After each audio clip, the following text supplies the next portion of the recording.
Antonello Perez nilkom u jagħtikom merħba l-programm numru 132 mis-sensiela Botta u Risposta. Illum nirritornaw lura fl-azzjoni għalkemm forsi għadni minix irkuperat 100% ma nippruvaw nagħmlu li nistgħu biex intellaw programm bħas-soltu. Illum ħajkolna kif diġà forsi qegħdin taraw it-tema tal-futbol Ingliż. Naf li ħafna segwaċi tal-programm tagħna kienu qed isaqsuna għax ma konniex qed nitellgħu biżgħet programmi fuq il-futbol Ingliż u llum iddeċidejna li napprofittaw anke bil-waqfa biex nagħmlu sija sħiħa fuq il-futbol Ingliż. Biss qabel ma nibdew bħas-soltu diġà qegħdin taraw il-panel imma nintroduċu t-temi tal-programm tagħna flimkien mal-announcer tagħna Janika Rapinet. Janika fidejk. Temi ewlenin għall-programm tal-lejla. Protagonisti mhux mistennija fil-battalja kontra ir-relegazzjoni. Tellieqa miftuħa beraħ għal postijiet fl-Ewropa. Arsenal, City u l-isfida finali għar-rep tal-Premier League. Mela, grazzi Janika ta' dika l-introduzzjoni tiegħek tas-soltu fejn laqajtna ftit mat-temi ewlenin li se qegħdin niddiskutu llejla. Nfakrukom ukoll qegħdin live għaldaqstant kull min jixtieq jintervjeni fil-programm tal-lejla jista' jagħmel dan permezz tal-sezzjoni tal-kummenti li għandna miftuħa, tistgħu tistaqsu d-domandi kollha li tixtiequ fuq futbol Ingliż ovvjament, se qegħdin niddiskutu fid-dettall ir-running ħanejdu hekk. Qabel xejn nintroduċu l-panel għandna rappreżentanti taż-żewġ timijiet ta' Manchester, Brady Buġejja li llum qiegħed hawn bħala supporter ta' Manchester United u Kenneth Caruana, l-uffiċjal relazzjonijiet pubbliċi tal-Manchester City Supporters Club Malta. Għandna wkoll il-Joseph illi nsellmulek Joseph. Nsellem Antonello, nsellem il-Brady u l-Kenneth. Qabel ma nibdew, sakemm ukoll tkun qegħdin tagħtu naqra daqqatajn lejn il-klassifika li ħanurukom fil-grafika, forsi Joseph ikun jista' jagħmel naqra introduzzjoni nagħtu naqra ħarsa lejn il-klassifika anke fuq nota ġenerali u nisimgħu wkoll l-ewwel kumment tiegħek. Antonello, nsellimlek jekk ma jimpurtax l-ewwel nett tippermettili nsellem il-dilettanti kollha tal-ġimgħa l-kbira, proset tal-ispettakli li qed jagħtu fit-toroq tagħna u għal minu dilettant u kemm niddevja naqa' mis-suġġett rigward il-futbol Malti llum naħseb sirna nafu b'xi ħaġa li ġrat illi hemm kumpanija li ħad tal-kanna biex tisponsa xi nurseries. Jiena nistama li għall-ġitta u liedna din ma ssirx. Mmorru ma ngħid l-Ingilterra, jiena naħseb Antonello jiżbalja min jgħid li l-lig Ingliż huwa magħluq. Vera bħalissa hemm disappunti. Però irridu nifhmu li Manchester City għandhom logħba nieqsa jekk min jista' jeżbal jekk ġini Kenneth. Eżatt, għandhom logħba nieqsa. Plus illi hemm il-konfront dirett kontra l-Arsenal, eżatt kontra l-Arsenal, jiġifieri jekk Manchester City jirnexxielhom jirbħu daw il-ġiex logħbiet, Ars id-distak jinżel għal 3 punti biss u hemmhekk jista' jiġri kollox. U Antonello, inti dejjem tgħid ħaġa mhux l-ewwel darba li rajna Arsenal jiżolqu fl-aħħar tat-tarġa. Vera, ġifieri ma tkunx l-ewwel darba għalkemm din darba hija diffiċli. Mentri min-naħa l-oħra naħseb komplet id-diżappunt ta' Liverpool nemmen illi iktar ma jgħaddi żmien naħseb qed innoqorbu biex Arne Slot jispiċċa it-temm l-avventura tiegħu ma' Liverpool naħseb minn dak li rajna kontra Brighton nemmen l-istorja hemm miexja. U ovvjament rajna Manchester United illi naħseb ilhom ma jlagħbu logħob daqshekk sabiħ minn żmien Alex Ferguson mindu Michael Carrick ħa it-tmexxija f'idejh. Ovvjament ma nafx hekk tridniex nikkommenta fuq l-aħbar ta' Tudor u ta' Se nitkellmu fuq fil-waqt l-andament Però ħaġa oħra Antonello hija wkoll l-inkwiet li qed jaħkem fil-kamp ta' Chelsea li rajna wkoll season wara season li jofqu jinvestu ma jaslu mkien. Ġifieri dik naħseb hija kwistjoni oħra fuq Chelsea. Sewa wisq, mela rajtu wkoll il-klassifika sakemm Joseph kien qed jitkellem fuq il-grafika u jiena l-programm kont se naqsmu fit-tlieta llum. Nibdew bit-taqtija kontra relegazzjoni, tlieta postijiet fl-Ewropa u l-isfida tal-kampjonat. Mela, iżjed tard ukoll jaf jingħaqad magħna rappreżentant tal-Leeds United Supporters Club, però nibdew nitkellmu fuq l-isfida tal-kampjonat. Issa ġiet hawnhekk għandna lil Kenneth illi biex nippreċiżaw huwa s-segretarju tal-Manchester City Supporters Club Malta. Kenneth, l-ewwel nett grazzi tal-li għal mill-ġdid illejla rġajt qiegħed magħna. Ovvjament nota li Kenneth sew il-Brady, importanti li ovvjament għandna diskussjoni għandna din is-sija nużawha biex noħolqu diskussjoni bejnietna wkoll. Mela, City, nhar il-ġimgħa l-oħra baħtu tazza Karabaw. L-ewwel nett forsi xi ftit kumment fuq il-finali qabel ma nibdew fuq il-kampjonat per se. L-ewwel nett insellem lilkom telespettaturi kollha. Jekk nitkellem fuq dik il-logħba partikolari, snin ilu kont ngħid is-City aħna hekk nilagħbu tajjeb fid-difiża, kellek il-Nathan Ake illi ma kien qed jilgħab qatt x'inrajnih fil-lajna pedna da x'inhu jagħmelha. Għax irrealizzajna li Ruben Dias kien iweġġa wkoll. Gvardioli iweġġa u Gwehi ma setax jilgħab il-final. Edna mela jista' jkun illi da hemm topp ieħor illi Nathan Ake kien għadu ġej minn injury wkoll. Stones staġun barra bażikament. Jiġifieri iktar mill-riżultat, il-prestazzjoni kienet verament tajba. Naħseb waħda mill-iktar lobiet illi ħadd pjaċir nara, konna solidi fuq wara, mis-set pieces u mill-corners u mill-free kicks. Ma lajniex gol, anzi, bdejna neħdu aħna bir-ras il-ballun, jiġifieri xi ħaġa importanti. Fit-tieni ħaf inħoss li konna ħafna aħjar mill-Arsenal, jiġifieri qabel il-gowl konna ġejjin kellu jitkeċċa l-gowler għax għamel fawl u ta' karta safra biss, imma baskurajna u ġajna skurajna ieħor. Ġifieri jekk nitkellem fuq dik il-logħba biss iva kien ħaqna anki l-mod kif iċċelebrajna, anki l-mod kif iċċelebra Gwardiola, jisur baħna xi tazza, isu dis-sena kien ġej kollox kontra u f'daqqa waħda rajna numru din it-tazza illi morna tajjeb fiha. Kienet ħan interrompik sekonda. Dit is ukoll mhux biex naqbes għal Guardiola li Guardiola fl-ewwel staġun meta kien ġie City ma kienx rebaħ tazza mbagħad da għamel kemm 7 snin dejjem jirbaħ u s-season li ieħor kontu tliftu l-final tal-FA Cup allura ovvjament għalih kif taqbad tgħid tkun Guardiola huwa tip ta' coach li jemmen ħafna bil-kontinwità, ġifieri naħseb għalhekk kienet għalih xi ħaġa sodisfazzjon personali kif qed tgħid. Plus illi kiser rekord illi da rebaħ għal 5 darbiet, jiġifieri l-unika coach illi rebaħ din it-tazza. Ma kontx jien issa segwih il-futbol Ingliż, però din issa sirt nafa ġifieri li qed rebaħ 5 darbiet u Issu kiser rekordi oħra għax da coach ta' rekord żej ġifieri laqqas taf li ma rekord ma kisir sinċerament. Ħadna l-gost, ħadna pjaċir biha, wieħed jista' jgħid li l-qudiem nistgħu nħarsu lura u ngħidu rbaħna tazza jew ngħidu hekk. Għatfallinna l-FA Cup rigward il-lig assolutament ma naqbilx magħkom jiġifieri li għandna ċans għal-lig. U mhux biss għax l-Arsenal tajbin, jew għax l-Arsenal jistgħu jużaw bħas-soltu li jgħid li fejn is-City. Fejn kellna ċans issa. Ġejna droma l-West Ham. Dak huma City dis-sena. Jiena pjuttost kont se nsaqsi, Kenneth, psikoloġikament kemm dan is-suċċess li ġibtu fil-Carabao Cup jista' jgħinna r-ranin? Le xejn, le għax jekk tara l-istaġun inkredibilment l-inkonsistenza ġifieri nibda ngħid imma kif jista' jkun. Tmur away ma' Newcastle fl-istess League Cup u hekk u tirbaħ isu u bit-tieni tim. Mbagħad tiġi mal-West Ham draw.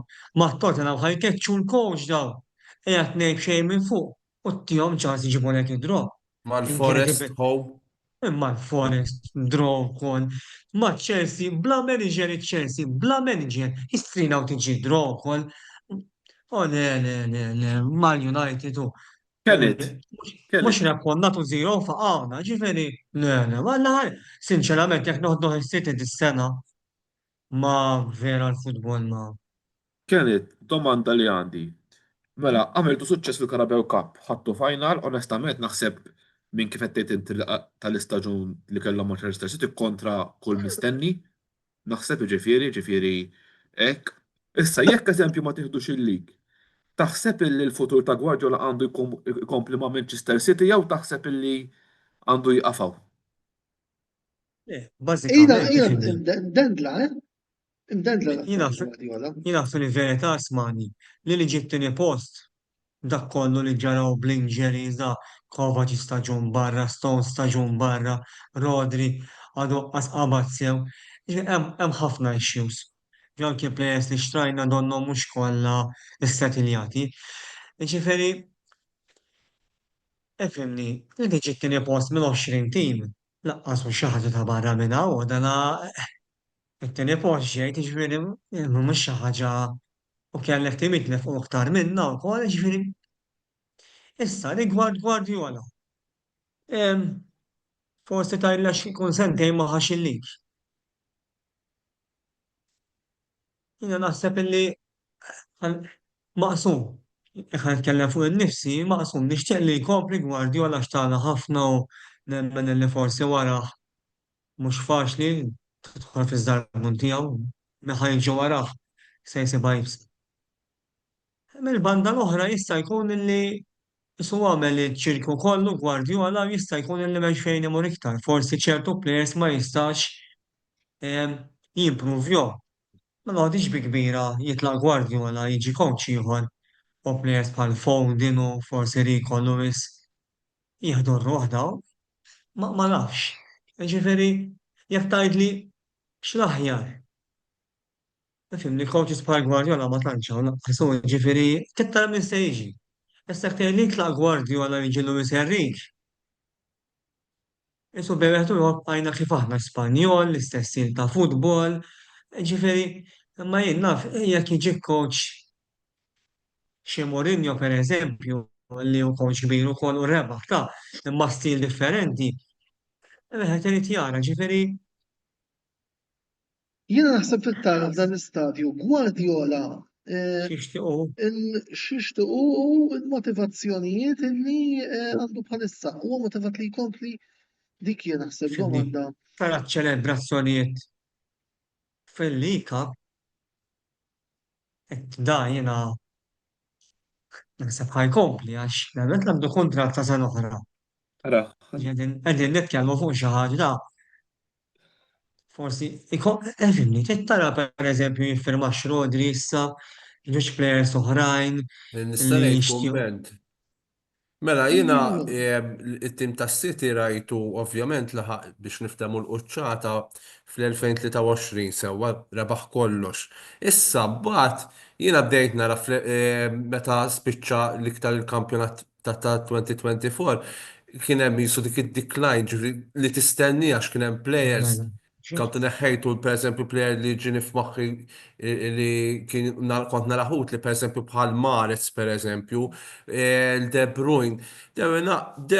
Ovvjament kien hemm bżonn li Guardiola jerġa' jisu jibni t-tim. Issa għaddew 3 transfer window ġiri biex niftemu dak ta' jannar tas-sena l-oħra fejn kontu investejtu ġibtu l-Marmux Nico Gonzalez, un bat ukoll l-istess is-sajf li għadda Reinders, Ċerki, Ajt Nuri, u ġidi li ġibtu xi ħadd ieħor.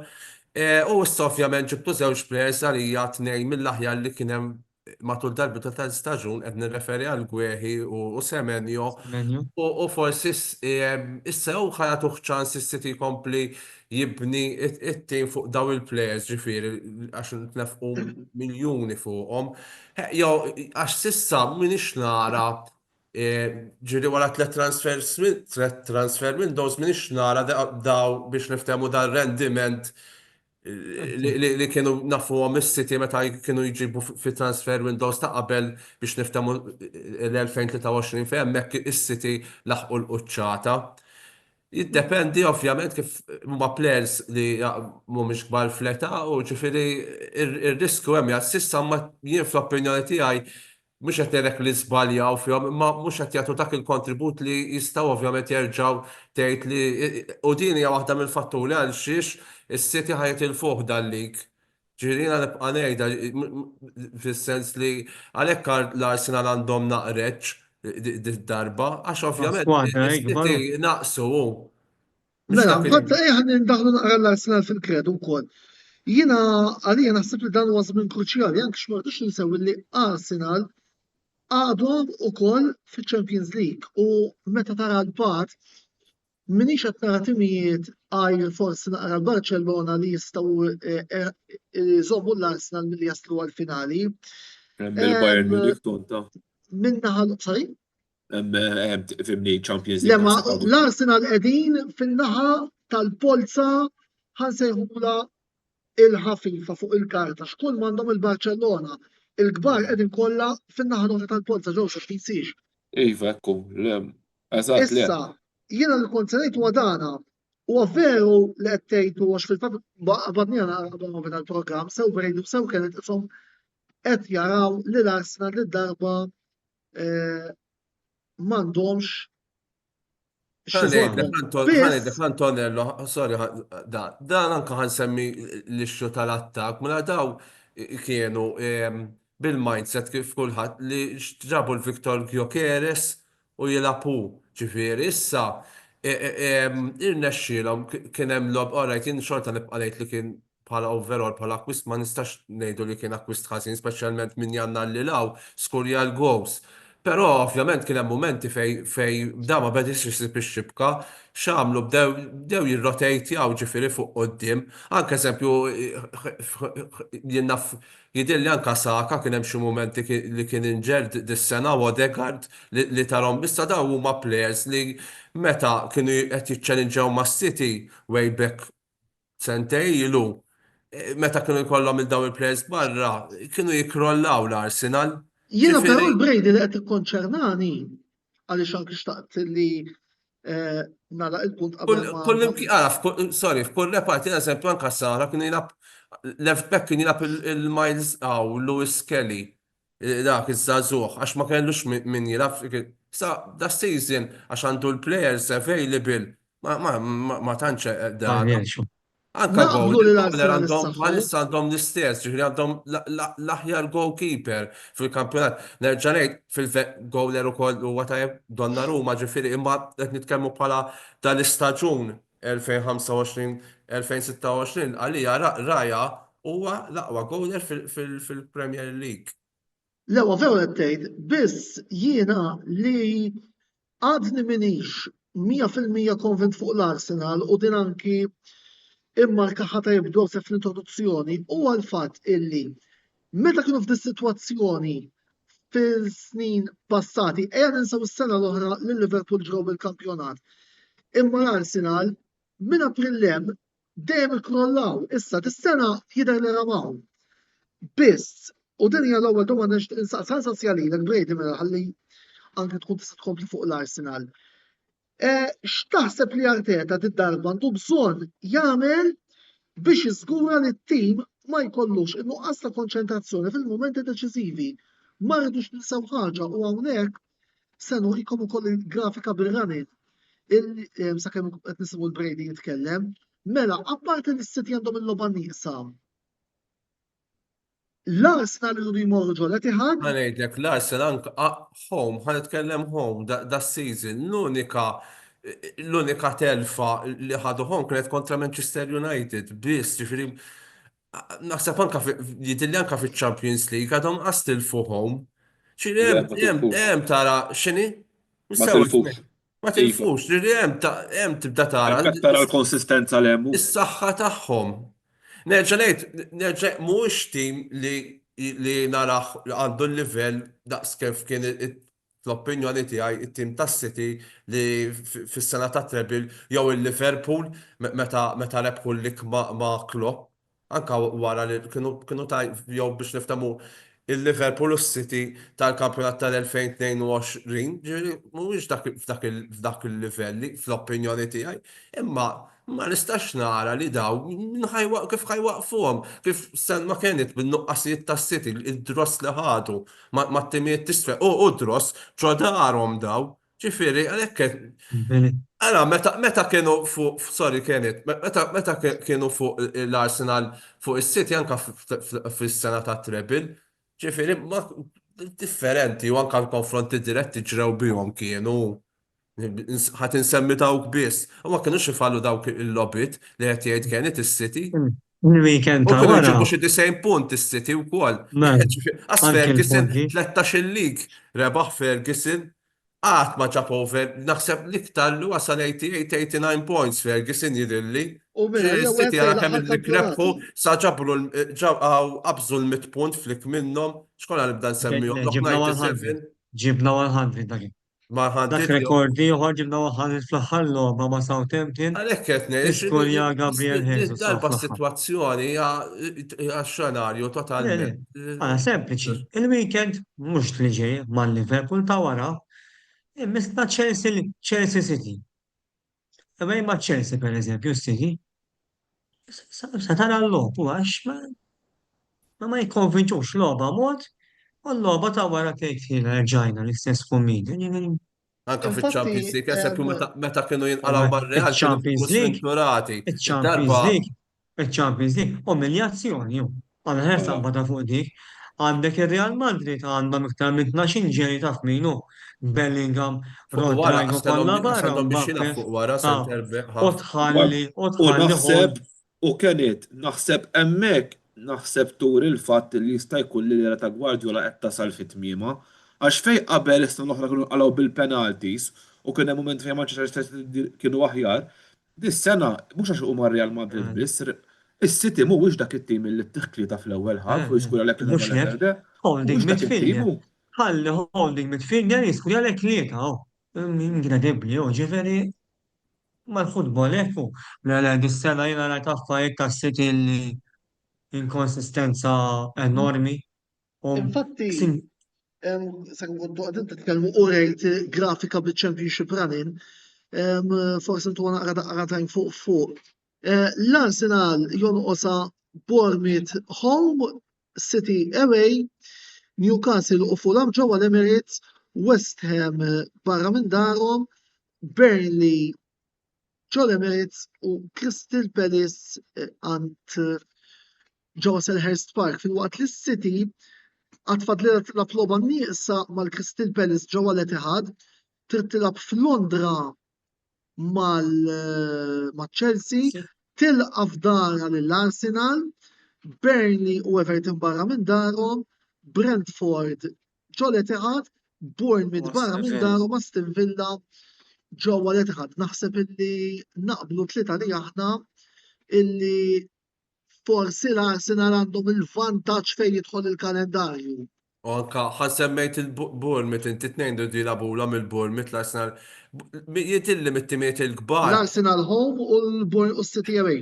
Ewej, mela l-Bournemouth away il-kulħat, l-unika tim li rebħilhom, issa mhux ħoqgħod ngħid fuq il-United ġara u ma ġarax għax għaddiet. L-unika tim li rebħilhom il-kbar il-Bournemouth ġadarhom kienu l-Arsenal. Issa ma nafx issa x'ħajamlu is-City. Ġiri, u issa l-Arsenal ħadd ilabħhom mal-Bournemouth ġew l-Emirates. Dak ukoll semmejt lek logħba li tista' tkun favur l-Arsenal kontra l-istess tim. Mela, l-ewwel 20 minuta bdew f'kemm li ngħidilkom, ħanamlu waqfa qasira ta' reklami, kif niġu lura se nikkonċentraw fuq it-taqtija l-Ewropa li hija miftuħa ħafna. Però għalissa nitlobkom tibqgħu magħna, ħanamlu waqfa qasira ta' reklami u mbagħad nidħlu lura biex inkomplu niddiskutu wkoll it-taqtija għall-Ewropa. Tal-waqt magħkom.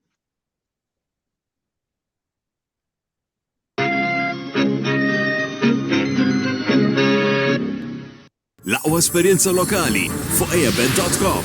Inaqat magħna u irbaħ. Tista' tilgħab fuq għażla vasta ta' Casino Games jew fuq l-isport favorit tiegħek. eabet.com. Dejjem ilgħab b'mod responsabbli.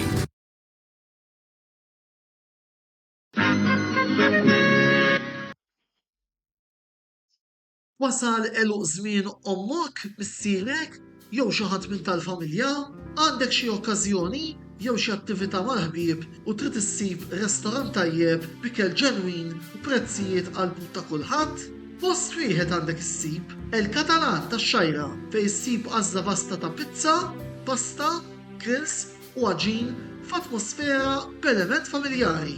Għal bookings ċempel fuq 21 800 997 jew żur is-sit tagħna għal iżjed informazzjoni.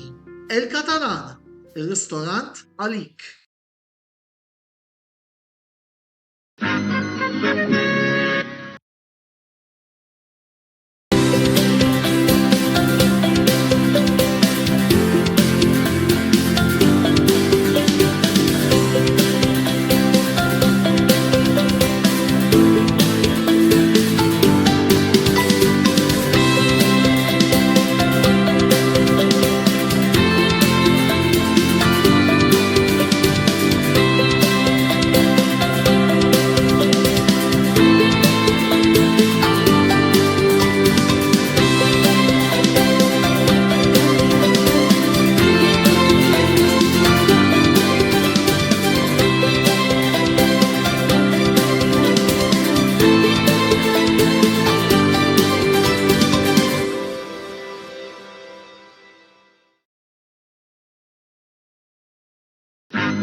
eabet.com, l-għażla tal-Maltin, fejn tista' tilgħab u tirbaħ, ingħaqad, iddepożita, biċ-ċans li tirbaħ.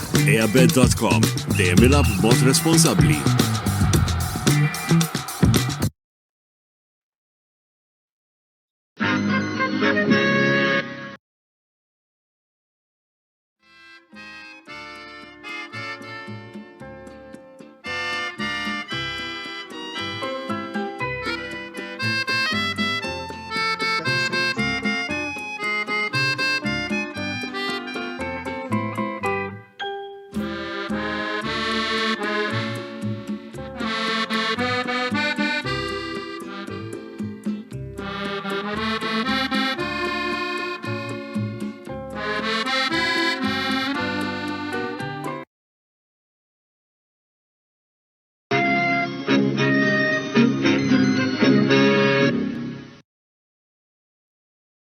Merħba lura t-tieni parti tal-programm Botta u Risposta fejn illum qegħdin nittrattaw il-kampjonat Ingliż. Insellu wkoll il-ħabib tagħna Renato Vella li qed jgħidilna proset tal-programm u xtaq ukoll iselli għall-panel ta' ħbieb ta' veru. Nsellmulek Renato. Nieħdu pjaċir ukoll tal-kontribut illi tagħti kull nhar ta' tnejn meta tkun qed issegwi l-programm tagħna. Għalkemm illum mhux ħankun qed nitkellmu fuq it-tim favorit tiegħek. Għajglu jiġi jarana s-sibt, hija storja oħra. Mela, nibdew nitkellmu issa fuq il-ġlieda għal postijiet fl-Ewropa li fil-fema tiegħi meta wieħed jara l-klassifika u għaw ħanitlob kumment introduttorju minant Joseph fuqa. Għandek mill-Manchester United li għandhom 55 punt. Sal-Bournemouth li għandhom 42 kollha b'ċans li jmorru f'xi kompetizzjoni Ewropea dis-sena. Hemm ukoll possibilità li t-timijiet Ingliżi idaħlu 7 timijiet fil-Champions League. Plus tim fil-Conference u tim fl-Europa League. Għalhekk qed noħorġu din l-ipotesi ta' li qed tawlu t-tenni għall-Ewropa sal-Bournemouth. Għaliex issa ma rridux ninsew ukoll li il-fatt li Manchester City rebħu Carabao Cup u l-fatt li qegħdin ukoll mal-ewwel tnej kważi għandhom post fiċ-Champions League assigurat, għas-sena d-dieħla dika diġà tniżżel post, volli teoretikament għandek il-5 u s-6 illi jidħlu wieħed tnej Europa League u wieħed Conference League. Plus li skont ir-rankings tal-UEFA t-timijiet Ingliżi ħajkollhom sit extra. Volli diġà għandek 5 deħl Champions League. Allura qed tagħti tim ieħor. Joseph, l-ewwel kummenti tiegħek meta tara il-telliqa miftuħa sewa żona Champions. U kif ukoll għad-żona Europa League fejn nistgħu naraw anki timijiet skużawni, illi jistgħu addirittura bħal Brentford jieħdu sehem fl-Ewropa għall-ewwel darba. Żgur illi din u kif nisma' ta' Joseph qed nisma' wkoll ta' kreditu ta' Brady, tkompli turi biċ-ċar kemm il-futbol Ingliż huwa wieħed mir-raġuni tal-fejn huwa l-isbaħ u jaf anki l-itqal fl-Ewropa bħalissa. Ara, Antonello, onestament qajt li moħħi xkont ħanejt. Da juri x'livell hemm fl-Ingilterra. U trid jew ma tridx, il-futbol Ingliż huwa l-era ta' kampjonati oħrajn, issa jiena Milanist. U kemm it-tarbetna li l-futbol fl-Italja waqalura.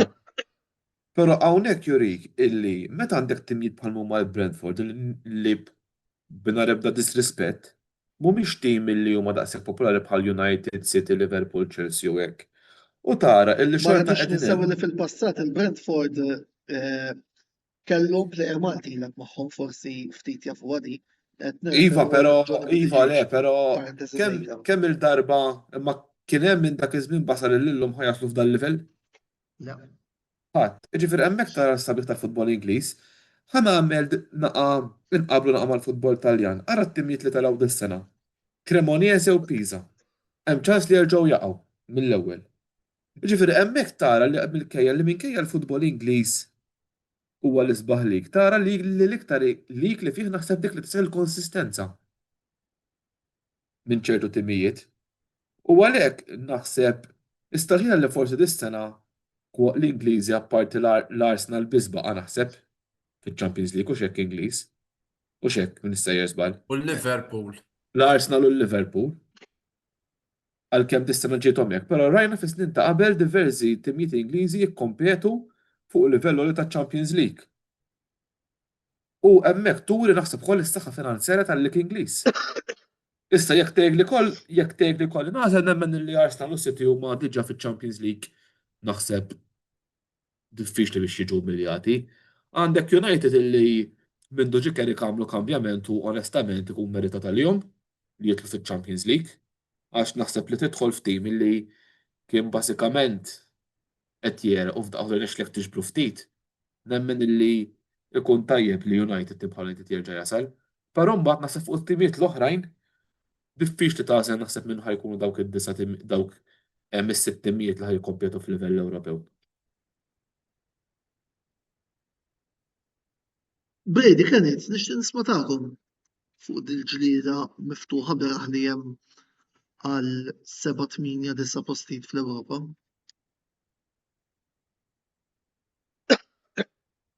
Ħajb jibda Kenneth? Kif tagħmel?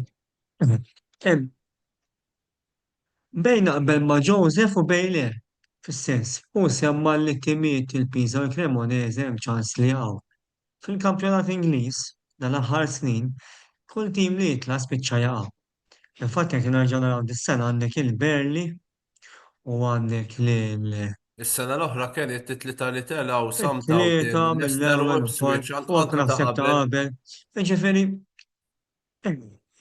plus l-Italja għandek issa bih tal-Como. Issa jiena m'iniex xi wieħed li nifhem ħafna fil-Italjan fuq ġifieri ma tantx expert żgur fuq il-futbol Taljan, però Is-sena għandek is-Sunderland qiegħda salva, li taraw għandek is-sena minn dak il-lat. Sunderland li huwa sabiħ li daw ejja ngħidu kollox, Sunderland Kważi tista' tagħmel programm fuqhom Antonello. Illi daw rebħu lil Newcastle home u away, meta kulħadd jaf li Newcastle huwa l-iktar klabb sinjuri, ġifieri daw għalih jagħmlu xi ħaġa ġifieri kontant il-futbol fih dak is-sabiħ tiegħu milli mhux il-flus biss. Issa, min se jitla min se jidħol fl-Ewropa, jiena naħseb illi xorta finalment illi l-Arsenal, City, United u Liverpool, l-oħrajn inkonsistenti iktar forsi minn timiet oħrajn, Newcastle ħadd ma fejn qegħdin, it-Tottenham qegħdin isfel.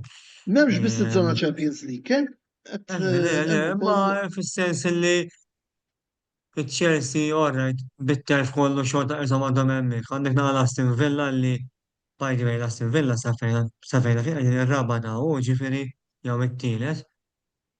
Reġgħu rebħu, ġifieri daw anki rebħu l-West Ham tal-weekend l-għadda, ġifieri naħseb l-Aston Villa jkunu ma l-ewwel ħamsa jgħidu hekk, ġifieri l-ewwel ħamsa qishom naħseb lesti għalkemm għandek iċ-Chelsea li qegħdin jiġġieldu għar-raba' u l-ħames post ukoll.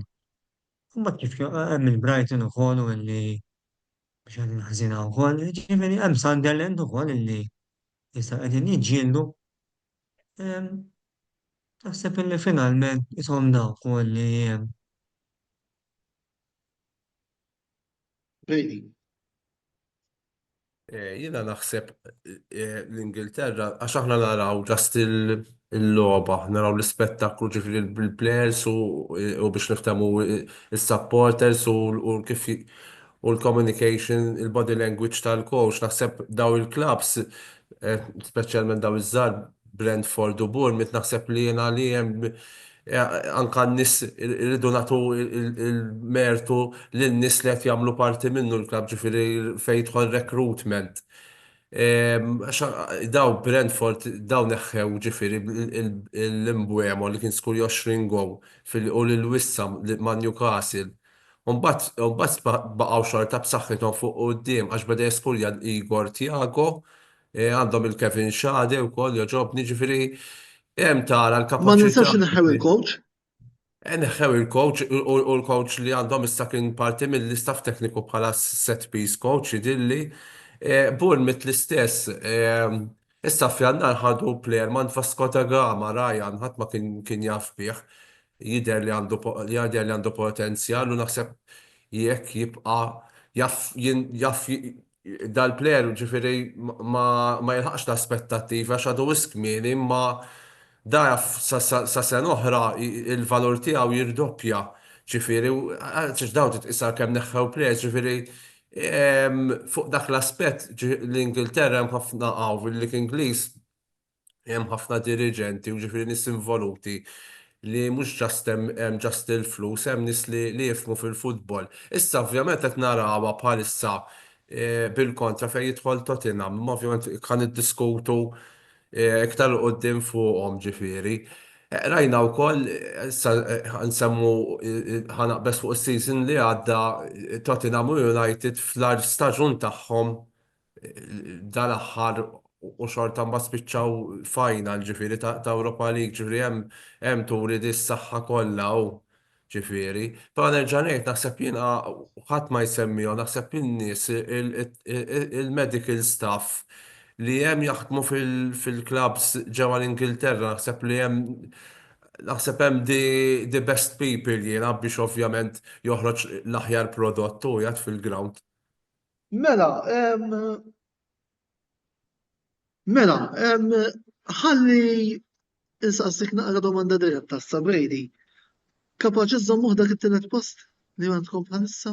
Iwa, le, efimni, nemmen li kapaċi, ħanibda, il-United tara taħt Carrick minn sit lobit home, il-baħnijom kollha ġifieri, issa fadlinna tliet oħra nilagħbuhom Leeds, Nottingham Forest u Liverpool. Nemmen li ma Leeds u ma Nottingham Forest nemmen li għandna nirbħu.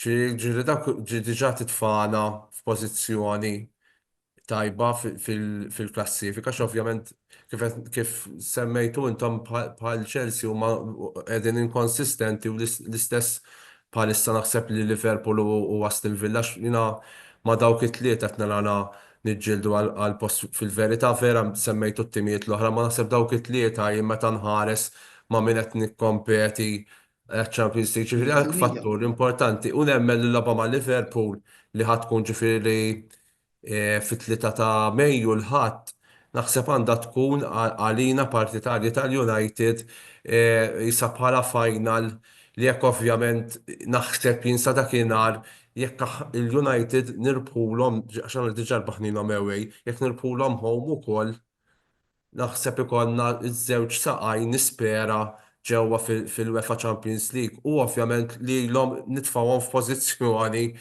li forsi ma jitlux fil-UEFA Champions League.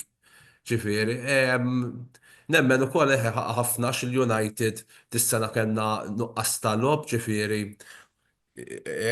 Basikament, l-laba li ħankunu għamilna 3 ġimgħat ma nilabu, labna ma' Bournemouth għaw Friday, għas naħseb Friday li għadda kien ta' qabel, Friday li għadda. Kien il-ġimgħa 20th, on the 20th. Eżatt, u issa ħanilabu ma' Leeds fit-13 ta' April, it-2 fil-għaxija. U rajna wkoll United ma' Kerry klub ta' żewġ logħbiet li batew kienu, meta nilabu home labna niftakar ma' Tottenham is-Sibt u mbagħad labna ma' West Ham it-tlieta fl-10 ta' Frar u ġejna draw. U mbagħad l-istess ġara meta labna nħadd ma' Crystal Palace, ma nafx eżatt id-data, u mbagħad labna l-erba' ma' Newcastle u tlifna ġifieri hemmhekk tara li l-iskwadra tal-United Alright, vera, edha minna xallobiet ġa taħt Kerry ġabet 7 rebħiet, imma miex b'saħħitha biżżejjed biex tilab għal darbtej fil-ġimgħa. Ovvjament issa il-lob, il-kalendarju kif jgħat maqsum nemmen li huwa favur il-United biex ovvjament nġibu dan it-telet post. Barra minn hekk fejn jidħol players ħafna kienu jgergru fuq il-midfield, alright il-midfield m'għandux dik it-tebt, imma dment li naħseb kien jibqgħu jilagħbu Majnu, ġifieri Majnu kien rivelazzjoni għax da sa qabel ma ġie Kerry laqas kien beda logħba mill-bidu fil-kampjonat ġifieri jekk jibqgħu jilagħbu Majnu Casemiro quddiem id-difiża dik kienet boost importanti għal United biex ovvjament nerġaw kif qal x'ismu għaw Magri ninġabru mill-qiegħ ġiri kien fattur importanti u ovvjament li Bruno issa qed jerġa' jilgħab Bruno Fernandes qed jerġa' jilgħab fil-pożizzjoni tiegħu bħala attacking midfielder iktar milli holding midfielder kif kien jilgħab taħt Ruben Amorim. U llum ġa tittu l-kuntatt ta' Maguire. Ifimni fuq Maguire jiena naħseb li huwa wieħed mill-leaders fl-iskwadra tal-United. Naħseb li jiena naħseb jien li Maguire jixtieq ikompli l-karriera tal-United li l-nanka ġifieri beyond bħala player kif għandna lil Johnny Evans ukoll. Naħseb dik hija l-mira tiegħu Maguire. U daw biex ngħidu kollox meta tneħħi minn ma Ten Hag għax ma Ten Hag kien kien qatalu rasu u ma kienx jilgħab naħseb jiena kemm ma Ruben Amorim kif ukoll anke ma Kerrick Maguire kien konsistenti, nistax anke kemm il-darba ma Ruben Amorim fi żmien Ruben Amorim inkunu minn taħt u jisalvana Maguire u anke kontra Liverpool meta rbaħnilhom away. Ġifieri naħseb all in all naħseb li dan anka li il-fatt li anka meta ma kienx jilab, ma kienx jigerger, anka sa saħansitra kien jiġi buljat mill-partitarji u speċi baqa leali għal-klabb, anzi mhux tal-lek tal-prestazzjonijiet tiegħu tiebu, naħseb jiena li ħaqqu li dan il-kuntratt tiegħu jiġi mġeddet. Għax jiena qed nassumi li wkoll ma nafx il-pjanijiet hemm, però jekk ikun hemm xi recruitment eżin jiġibu center back ieħor United hemm ċans ukoll li meta jkollu l-players available jekk hux ħajkun Kerrick coach jew le nassumi li Harry Maguire ma jkunx mara weħda jiena. Brady, Għajdli. jiena naħseb opinjoni tiegħi. Kienet deċiżjoni tajba li jġeddet Maguire. Ija, le, naqbel. Għal xiex, First of all, Manchester United jista' jkun li ħajtellaw xi tfal minn tagħhom. U plus li issa opinjoni tiegħi dejjem jagħti qalbu fuq wara naħisu mantra. U Joseph, U ħaġa oħra naħseb plejers żgħar illi ħajbdu jilagħbu fil-futbol Ingliż li huwa l-iktar lig diffiċli fid-dinja, naħseb kapaċi jkun ta' role model jew dak il-plejer ta' esperjenza li jista' jagħti palata lit-tim. Diġà bdejna narawha Joseph meta issa United taħt Carrick bdejna nilagħbu b'Maguire u Martinez. U mbagħad kien weġġa Martinez.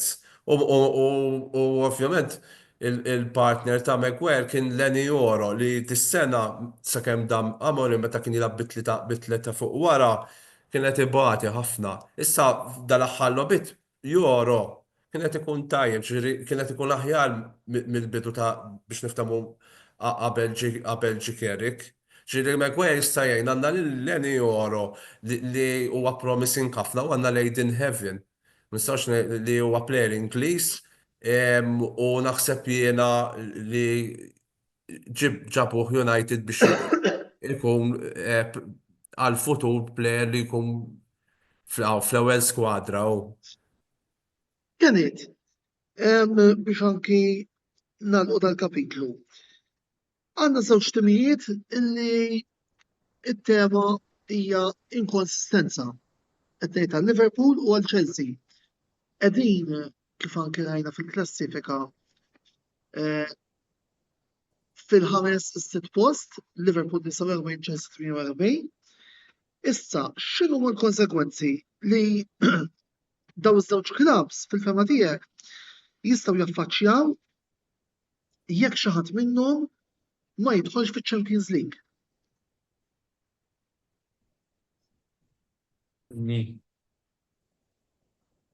Iż-żewġ klabs huma sinjuri, jiġifieri anke finanzjarjament. Nemmen li klabs Ingliżi għalkemm jaħdu daqqa finanzjarja għax inti twara titlef ħafna miljuni, fimt? Fil-każ ta' Chelsea li as such ma jistgħux jixtru plejers għandi kun għandhom xi staġunu li ma jistgħux jixtru allura kważi għandhom bżonn ibieħu għax għandhom skwadra kbira esaġerata rridu jneħħu mill-plejers. Ġifieri ma b'xi mod irridu jaraw kif ħajamlu Chelsea biex inaqsu mill-ispejjeż għax ma jistgħux jixtru dan ġifieri għandhom xi ben. Mill-banda l-oħra Liverpool ukoll li daw għalkemm nefqu flus anki fuq Wirtz u Isaac u hekk fim. Naħseb li d-daqqa finanzjarja tkun ikbar għal Liverpool. Għax investew ħafna iktar flus fis-sens iċ-Chelsea nefqu tagħma, però jekk ħajgħaddu 5-6 timijiet, qed narahom li ħajgħaddu tnejn li huma jiena ġifieri ma tantx qed nara li għalkemm dejjem forsi tħoll Aston Villa u jidħol xi tim ieħor. Biex jieħdu s-60, però l-Aston Villa ma tridx tiġi mal-ewwel 5 u tirbaħ l-Ewropa League. Ġifieri daqqa finanzjarja tieħu żgur. Issa mill-lat ta' coaches donnom il-tnejn li huma jiġri tnejn ħajtilfu posthom. Għallaqas minn dak li nisma' il-Chelsea qegħdin jagħmlu xi ħaġa li dejjem jagħmluha fin kollu jneħħu l-coaches. Ma toġobni Ismu kontratt ta' il-Rosenwar. Ma stax nifhem insomma. Ma daw dejjem hekk u daw dejjem bl-inkwieti, anke players inaħħu jixtru blad doċċu mbagħad naraw 10 snin kontratti miż-management papali. Mill-banda l-oħra Liverpool jaħdmu l-iktar bilha għalli ngħidu hekk. Issa hawn minn jiena anke nisma' supporters tal-Liverpool jgħidulek illi Slot m'għandux idea bil-plejers li xtara se jagħmel bihom. U vera kien it-tax jiena onestament wara dak l-investiment stennejt li għal-mjoni jkunu jiġġieldu għalik. Bir-rispett kollu għandek Isaac nofs is-season barra. Virt mhux impressjona. Frimpong bil-kemm qed jibda. Jiena li I'm sorry. Ifhem naqalaw daqqa ta' ħaltab ta' Gweħi għax huma Gweħi kien lest. Imma menu ta' Brady li Leoni weġġa. Brady permettili, dawn huma tim illi nefqu 9 biljun. Jien ma stajx nifhem meta is-sena l-oħra Liverpool ġew bil-lig jew ħadu l-lig, ħalli ma ngħid ġew. Għax naħseb kien bejnkom u bejn kien hemm naqadistak mhux ħażin. Kulħadd qal illi wara slot sabu Jurgen Klopp ieħor. L-ewwel net is-sena l-oħra ma rridux iridu niftakru xi ħaġa. Arne Slot sab kif jgħid il-Malti is-sodda mifruxa. Dak kull moment kemm daħal fija. Ġifieri kompla juża l-istess sistema u l-istess lob ta' Klopp. X'ġara dis-sena kellu il-ġielet ma Salah illi il-ġlieda dielet fl-apert. Ġifieri naxxu l-ħwejjeġ barra. Li naħseb waħda mir-raġunijiet illi Salah ħajħalli lil-Liverpool. Plus illi Naqqas ukoll mill-bidu kienet nistenna anke Van Dijk. Eżatt, plus illi. Fimni, it-players komplew jikbru sistema ndrat. Iwa, Ma tibqax l-istess ġifieri. ma nistgħux neskludu l-fatt kienet li kien hemm lingwit intern fid-dressing room. Dak ma nistgħux neskluduh. Min jaf xi ħaġa tiġri, min jaf xi ħaġa tiġri.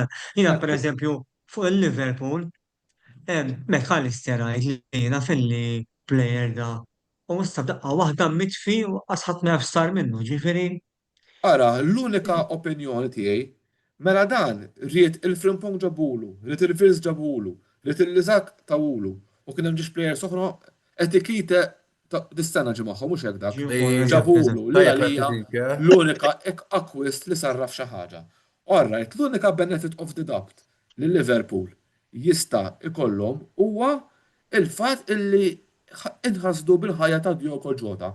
Għax il-fatt li inti kollok wieħed miegħek dejjem fid-dressing room f'daqqa waħda. Inti traċedja bħal dik ukoll forsi taffettwa. Ifhimni wkoll Dik l-unika stat ta' fatt. u tluq ta' Luis Diaz, ta' Luis Diaz ma. Ismani Brady ħanejlek waħda. Imma ta' Luis Imma Brady minuta waħda tneħħi plejer wieħed iġib dawk il-plejers kollha li hija mhux skuża, orra plejer tajjeb vera, però bir-rispett kollu. Wieħed stenna iktar meta tqis l-ammont ta' investiment li għamlu l-Liverpool. Ekku. Mela, semmurru għal-għattini waqfa ta' reklami, ibqaw maħna li xwarna u 3 minuti ser nkunu għadin niddiskutu it-telliqa kontra ir-relegazzjoni. Għal dastant, waqfa oħra ta' reklami kam nħutu ta' silma u tismu l-messagġi tal-sponsors tagħna u bat nitlu għat-telet parti fejn ser nkunu għadin niddiskutu il-battalja kontra ir-relegazzjoni. Dal-waqt ma'kom.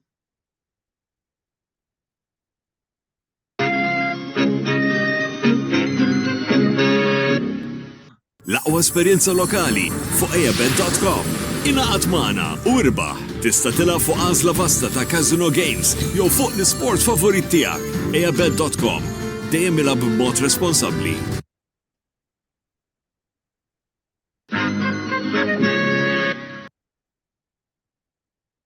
Wasal eluq żmien ommok, missierek, jew xi ħadd minn tal-familja, għandek xi okkażjoni jew xi attività mal-ħbieb u trid issib restorant tajjeb b'ikel ġenwin u prezzijiet qalbu ta' kulħadd, post wieħed għandek issib El-Katalan tax-Xajra fejn issib għażla vasta ta' pizza, pasta, grills u għaġin f'atmosfera b'element familjari. Għal bookings ċempel fuq 21 800 997 jew żur is-sit tagħna għal iżjed informazzjoni. El-Katalan, il-ristorant għalik.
eabed.com.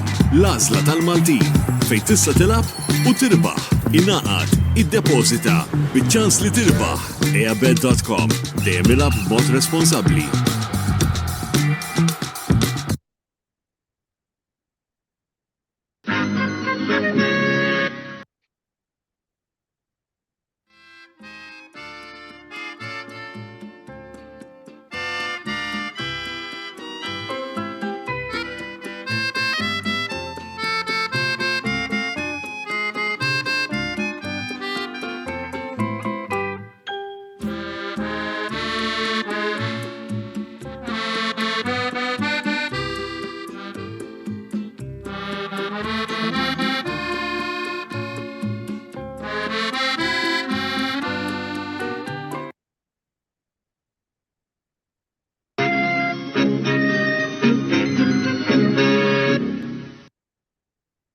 Merħba l għattilet l-ħar parti tal-program botta u risposta fejn il-lejla għedin niddiskutu il-kampjonat Ingliż u issa sejrin immorru issa wkoll sejrin immorru biex niddiskutu it-taqtija kontra relegazzjoni għaw jiena għaw Joseph ma nafux sar minnu u għanna wkoll il-Brady u l-Kenneth illi il-lejla qegħdin niddiskutu magħhom it-taqtija appuntu kontra il-relegazzjoni. Mela, aħbar qabel xejn nerġa' nagħtu aħar il-klassifika li bħalissa qed tara għall-inqas fuq dik il-parti tal-klassifika involuta għandna lil-Wolves b'17 u l-Burnley b'20 li diġà huma maqtuwajn. U mbagħad għandek il-Leeds United b'33, Forest 32, Tottenham Hotspur 30 u West Ham United 29. It-taqtija prattikament qiegħda bejn dawk it-timijiet għal dak l-aħħar post. Mela, qabel xejn ukoll għandna aħbar fuq Tottenham Hotspur li wkoll nixtiequ li nibdew niddiskutu minnha. Igor Tudor tkeċċa minn manager ta' Tottenham Hotspur u issa jidher li Spurs tefaw l-ankri fuq Roberto De Zerbi u ferru l-kuntratt ta' 5 snin. Però qabel xejn, qabel ma nibdew fuq dak il-punt. Nottingham Forest u Tottenham Hotspur. Minn post fl-Ewropa għal taqtija kontra relegazzjoni. Joseph, ħanħu naqa' kumment ġenerali fuq il-battalja ta' dawk il-postijiet. U mbagħad nibdew nitkellmu aktar fid-dettall ma' Brady u Kenneth fuq Forest u Tottenham. Però issa kumment ġenerali fuq it-taqtija fin-naħa t'isfel tal-klassifika. Ara, ħanejlek waħda. Għandna opinjoni tiegħi għandek il-Wolves u l-Burnley li kważi tista' tgħid huma relegati. U mbagħad għandek il-West Ham 29, it-Tottenham 30 u l-Forest 33 u 33 il-Leeds. Naħseb ir-relegazzjoni ħad tkun minn 15 il-post l-isfel. L-iktar ovvjament naħseb Antonello li ma kienx mistennija kienet it-tim ta' Londra ta' Tottenham. Sewwa, jiena lija daw is-sena l-oħra l-iktar l-aħħar li ħadu lik kien mhux lik, sorry, League Cup fl-2008. Sewwa? Ġifieri, u s-sena l-oħra ħadu l-Euro Cup ma' Posteloğlu ismu għax ma jidhirlix. Ġifieri jiena lija personali naħseb illi kien żball kbir illi Tottenham għażu li ma jkomplux l-avventura mal-coach Posteloğlu għaliex li inti tieħu tazza Ewropea naħseb għall-ewwel darba fl-istorja tal-klabb. Issa vera fil-li kienu ġew is-16 u spiċċajt lab Champions League għalija turi illi il-problema qiegħda fil-management u li Tottenham huwa tim minn ebda disrispett bla direzzjoni fejn irid jasal. Mentri wkoll għandek Nottingham Forest illi rajna jibdlu coach wara coach u wkoll naħseb qed jirriskjaw jispiċċaw relegati. Jiġifieri naħseb il-problema ta' daw it-timijiet hija fit-top tier mhux il-coach u hekk. Mela, Nottingham Forest u Tottenham Hotspur, Brady Kenneth. Minn post fl-Ewropa konna qed ngħidu għal taqtija kontra relegazzjoni. Taħsbu illi ġara. Bażikament, iż-żewġ klab investew ħafna ġifieri it-Tottenham xtraw il-players u xtraw sew ġifieri rridu ngħidu milli Tottenham barra li moħħhom fix jibħolinna biss daw għax aħna dak il-bogey team tagħna kellhom ħafna injuries. Issa ikollok player injured mod. Jekk tara l-lista tal-injuries li għandhom it-Tottenham, ġifieri medicine staġun barra Solanke ma nafx kemm il-ġimgħa. Id-difiża kważi kollha, ġifieri inkret ħanajdlek. Kontant jiena xorta nibqa' ngħid li tant għandhom players tajbin u ta' internazzjonali illi narawhom vera diffiċli biex jaqgħu. Inġitaw xorta nemmen illi b'xi mod da jaqbdu l-żewġ logħbiet u lesta. In-Nottingham Forest l-istess. M'għandek l-owner dak li kien niżel fil-ground u anki jagħmel dak ix-xenati ma' Espirito Santo insomma u jagħmel bidel il-coaches u dan u investew ħafna flus, ġifieri it-tnejn li ma tistenniex. It-tnejn li huma, ġifieri naħseb illi Tottenham jistu dejjem drajni li jkun ma level top 10 biex ngħidu hekk.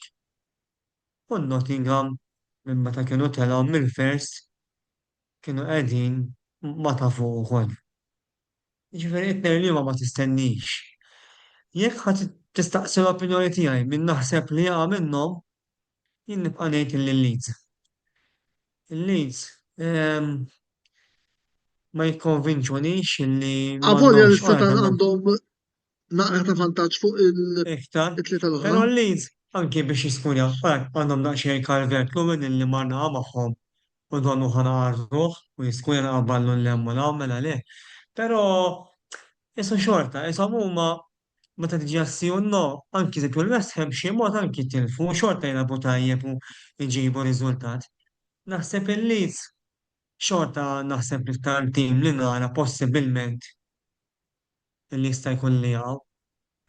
Rigward Tottenham, naħseb jiena għal-kem kont nikritikah ġifieri meta nitkellem ma' sħabi, it-tluq ta' Levi, ta' Daniel Levi, naħseb xi mod ħalla daqsxejn impatt għalkemm Levi, il-parti ta' Spurs, kienu jikkritikaw ħafna x'ovvjament daffoka fuq il-proġett tal-ground li altru milli fuq l-iskwadra. Naħseb jiena li l-istess Levi ma naħsibx li kien jasal jagħmel id-deċiżjonijiet bħalma ġara issa riċentament li apponta lil Igor Tudor bħala interim coach naħseb fl-opinjoni tiegħi. Rajna li semma kienet ukoll tal-injuries li bħal medicine, semma l-medicine, kien hemm Kulusevski wkoll li di wkoll problema oħra l-medical staff li semmejt qabel fit-tieni parti li da ma jafx jidħol jerġa' jweġġa' u ma jafx eżatt dan meta ħajerġa' jkun fit biex jerġa' jilgħab. Anka eżempju issa f'Jannar kienu sejn ħażin mela ġabu il-Conor Gallagher u mid-dera tawh paga iktar mill-players li l hemm bħal Van de Ven, Romero li jidru anka il-lob tagħhom għalkemm huma players validi ħafna jidru li mhumiex qalbhom anka l-goalkeeper Vicario il-forma tiegħu naqset drastikament dan l-istaġun.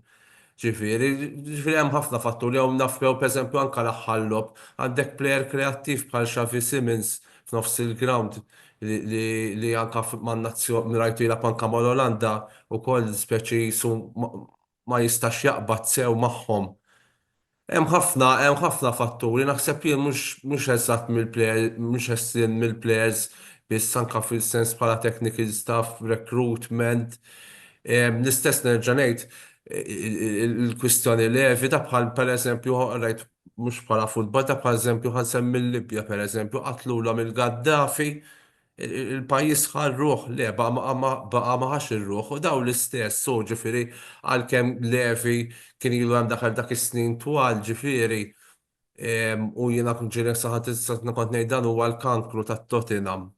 Naħseb jien fil-verità naħseb jiena minn dun neħħew lilu milli jmexxi l-operat tal-klabb naħseb marru iktar lura jiena daw. Issa rigward Nottingham Forest, naħseb jiena biex tkeċċi lil Nuno Espirito Santo wara dak ix-xogħol kollu li jagħmel ġifieri da bażikament qabel Nuno Espirito Santo l-istess kienu jonfqu xeba flus ibidlu l-coach u ma kienux qed naħseb meta kienu ma' Cooper salvaħhom bleżatt Batman sejt ma nafx jekk kienx flok Cooper, ma nafx flok minn daħal eżatt, imma dit iżda ħatim li kien relegation battlers għaw, spiċċaw jiġġildu għaw, ġabhom ma' tim tat top 10. L-istess non Spirito Santo kien għamel l-istess ma' Wolves, neħħaw li l-Wolves dejjem baqgħu niżlin. Ġifieri, u bat l-istess u biex tbiddel inti f'staġun wieħed 4 coaches. Pero naħseb fl-aħħar Eżatt, Cooper, Spiritu Santo daħal wara Cooper, eżatt. Wara Cooper, eżatt, għax issa Cooper tal-aħħom mit-championship salvaħħom bl-eżatt wara ma nafx kemm nefqulu, ovvjament Nuno Spirito Santo għenhom jagħmlu l-qabża lil Forest. Issa rigward relegation fil-verità naħseb li naqbel ma kienet li anka li nemmen li għadhom fiq taqtija u li kieku is-season kieku biex niftemu beda s-season minn Jannar li law nemmen li anka Pelis u kol kienu jkunu fija t-taqtija, pero mbagħad ukoll hija diffiċli naħseb li bej Leeds u Tottenham nemmen xorta nemmen li l-West Ham b'xi mod jew ieħor jeħilsu minn anka eżempju daw it-Tottenham biex tilfu l-lob 3 lobby diretti hom tilfu mal-West Ham, tilfu mal-Forest u tilfu anka mal-Palace. U l-West Ham anka bħala stil ta' futbol ġifieri. Rejdi, Għadla. għawaqfek minuta. Tottenham għandhom biċċa preċa l-oħra ta' għaxa jgħanejdu kullħat jaf bil-rivalità li jgħan bejn Tottenham u Arsenal. Jekk jiġu relegati Tottenham u jieħdu l-lik l-Arsenal, di għandhom ġifieri jiena tqajt ma' fejn ta' Tottenham milux għalli jiena importanti li nsalvaw għax jekk naqgħu aħna jieħdu l-lik l-Arsenal ħolx għal kull bil-żejt u mbagħad. Ifhem Tottenham diġà għandhom l-esperjenza li raw l-Arsenal jieħdu lik fil-ground tagħhom għal darbtejn. Nerġa' naqbes fuq West Ham, all right, ma tistax tgħid li kellhom staġun, però dal-aħħar minn Jannar li law anke għandhom ċertu players għadhom żgħar li daħlu fl-iskwadra jaffaxxinaw ġifieri għandhom Van Bissaka pereżempju li kien mal-United, għandhom il-ieħor il-djuf li għamlu daw xahar mingħajru ħabba l-Afcon reġa' lura joġobni ħafna għandhom dak Fernandez fil-nofs ġifieri u għamlu żewġ akkwisti f'Jannar ħadu dak Castellanos ta' Lazio u plejeri qabdu ġifieri. Ġifieri jiena naħseb li issa jistgħu jaqgħu ma ta' ġifieri hemm għadhom imma naħseb li jiena narhom li minn Jannar li law naħseb they are above minn daw it-timijiet li semmejna. Ovvjament qed neskludi lil Burnley u l-Wolves li naħsbu troppu narhom relegati jiena. Eżattament. U naħseb anki wkoll li niżammew il-coach il-West Ham ukoll. Naħseb li huwa ta' vantaġġ fejn l-oħrajn. West Ham bdew Potter. Ma issa l-darba nżammew ħafu li qegħdin jinġildu biex ma jaqgħux. L-oħrajn neħew il-coaches l-oħrajn. Nuno biex ngħidu kollox kienet Nuno sa Diċembru xi kien ilu beda jitlef logħba wara logħba ġifieri. Nżammew issa jista' jkun li dik huwa ta' vantaġġ, jista' jkun ta' żvantaġġ. Transfer window f'Jannar investewlu għal-like other clubs li f'Jannar joqogħdu daqsxejn kwieti inkluż il-United pereżempju kienet waħda mir-raġunijiet li jiena dak iż-żmien f'Jannar qbilt ma' Morim għax Morim pretenda li jgħinuh u ma rridux jgħinuh. West Ham ġiethom tajba u I mean they għamlu l-homework tajjeb. Mela għaliex il-ħin ukoll qiegħed jaħrab. Ħalli naraw naqra il-logħbiet li fadlilhom l-erba' timijiet jilagħbu bl-għajnuna tal-grafika u wkoll forsi nagħmlu naqra analiżi żgħira tar-running tal-erba' timijiet. Mela għandna Leeds bi 33 punt illi jridu jilagħbu għand Manchester United issa imbagħad jilqgħu f'darhom il-Wolves, Bournemouth away, Burnley f'darhom, Tottenham away, Brighton ġewwa Elland Road u jalqu għand West Ham United. Nottingham Forest min-naħa tagħhom attwalment għandhom 32 punt, żewġ logħbiet fis-City Ground kontra Aston Villa u Burnley, imbagħad żewġ logħbiet barra minn darhom kontra Sunderland u Chelsea, jilqgħu il-Newcastle f'darhom, jilabu f'Old Trafford għand Manchester United u jalqu l-kampjonat għand Bournemouth. Ma rridux ninsew ukoll li Forest attwalment għadhom impenjati fil-UEFA Europa League misshom jilabu kontra Porto.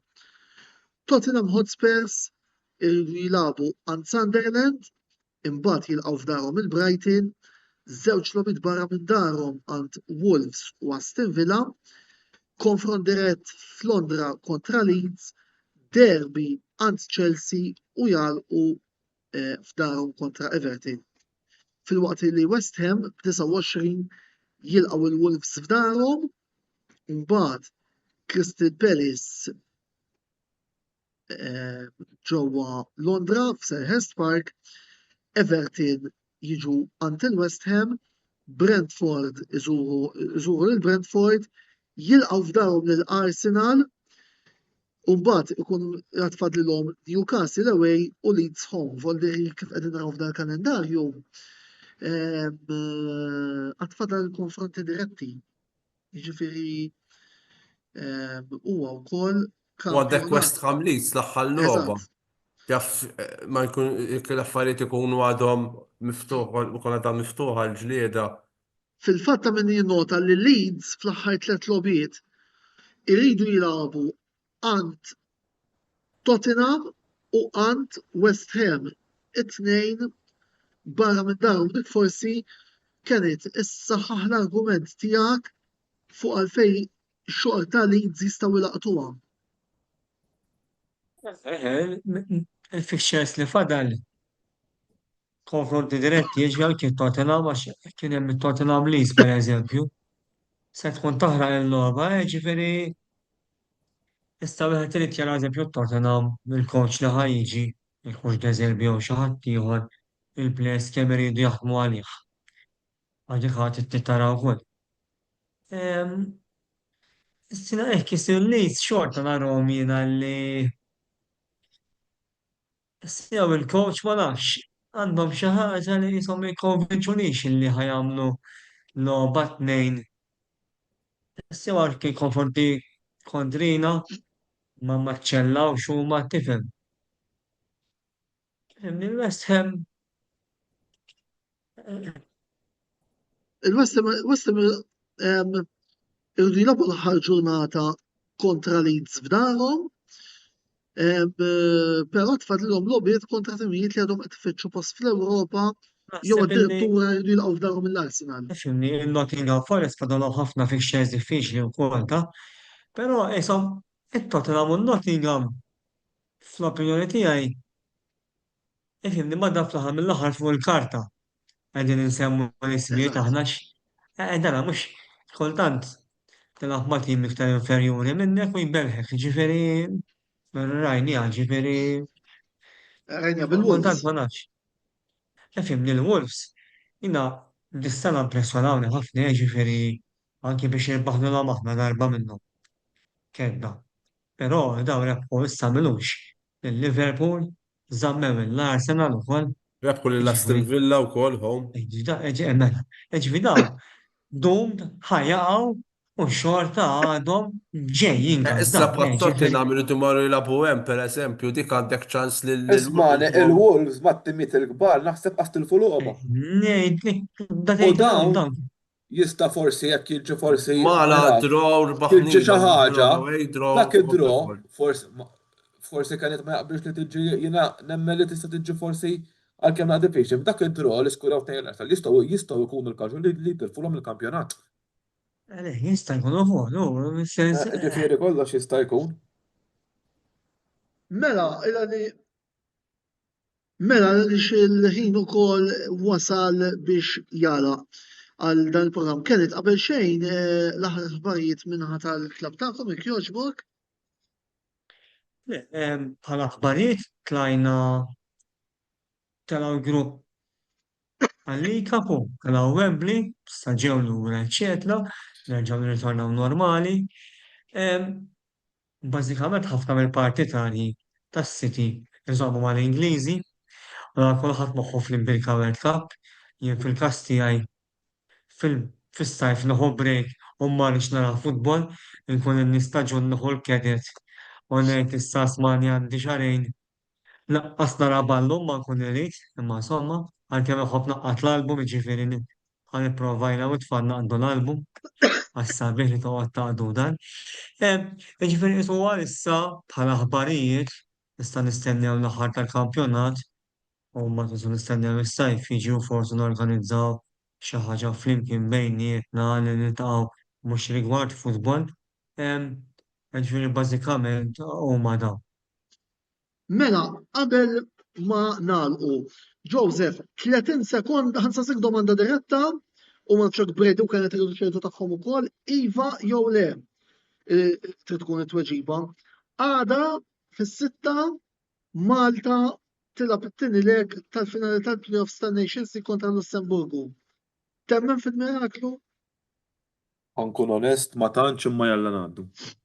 Brady xenkel rasu? Le, fimni. I mean, jalla, ma tantx fimni tagħmel kuraġġ fuq wara dak li ġata qali u fimni ngħid xejn u Jiena ħanejda ma nafx onestament, però kontra qalbi ħafna, però wasalt fi stat illi niklet il-fiduċja fil-futbol Malti wkoll fl-MFA. Mela, dikom bat suġġett. dak u batta tagħmel programm. Eżattament, iva jew le. Jiena tlajt il-ground nara l-logħba ta' qali u ddiżappuntajt ruħi l-ewwel nett ħadna qatart il-ground għax bit-traffiku, parking u sabaħ u dala. Ejja, u għandek dik l-ispettaturi kollha u ħeġġa mhux il-ballu kulħadd jolli mbagħad naraw fejn se naslu. Dak mhux futbol. Ma naħsibx le hawnhekk.